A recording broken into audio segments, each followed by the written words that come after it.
Good afternoon, everyone. My name is Queenie, and my topic for today is I failed as an author at the age of 10. Fun fact, do you know that 80% of students and 30% of the population are afraid of failure?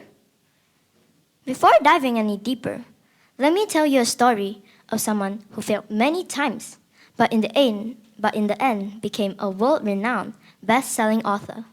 Can you guess who it is? No, not me. Sorry. It's J.K. Rowling. From a very young age, J.K. loved to write. Loving to write so much, she wrote her first book at the age of 6, and at the age of 11, her first novel. Then, at 25 years old, she finally found the perfect story to write about. After finishing her first book, which was later known as Harry Potter and the Philosopher's Stone, she was rejected by 12 different publishers until she was accepted by Bloomsbury Publishing 7 years later at the age of 32. Sometimes, life isn't perfect the way we want it to be. When I was 8 years old during the pandemic, my friend and I decided to self-publish a children's storybook for charity purpose. However, the sales weren't as good as we expected them to be. Although I was upset at this little failure, I realized that this was actually a learning opportunity. From here, I learned new drawing styles, how to pitch a product, how to market your product through various events or book sharings, and even learn what the target market for kids were. With all these new profound information and determination to get to the top, my friend and I published our second book.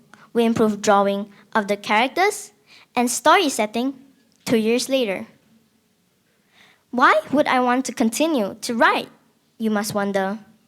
Well, funny story is, after our first book was published, a close friend of mine pleaded with us to publish another one, motivating us to publish another one, a sequel to our first book, which was later sold in a famous Japanese bookstore that was both in Kuala Lumpur and Singapore. According to Goodwin University, they found out that failure is actually the key to improvement because our brain creates new neural pathways, helping us to avoid making the same mistake again. Hence, failure is an opportunity to learn. From here, I also learned that although you fail, as long as you don't give up, you can come back stronger. Do you know that when the cells in our muscles are damaged, they can repair themselves and come back stronger? Us humans can be just like these damaged cells. When we break, we can repair ourselves and come back stronger.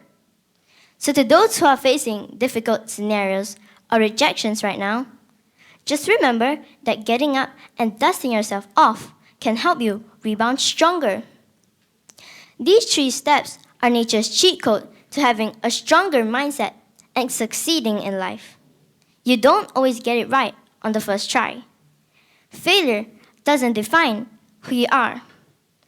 Take failure as a marathon. Eventually, you'll cross the finish line. By crossing the finish line alone, you would have won life's gold, silver, and bronze medal for yourself, which is resilience, persistence, and perseverance. As J.K. Rowling once said, it is impossible to live without failing at something unless you live so cautiously that you might as well not have lived at all. Thank you.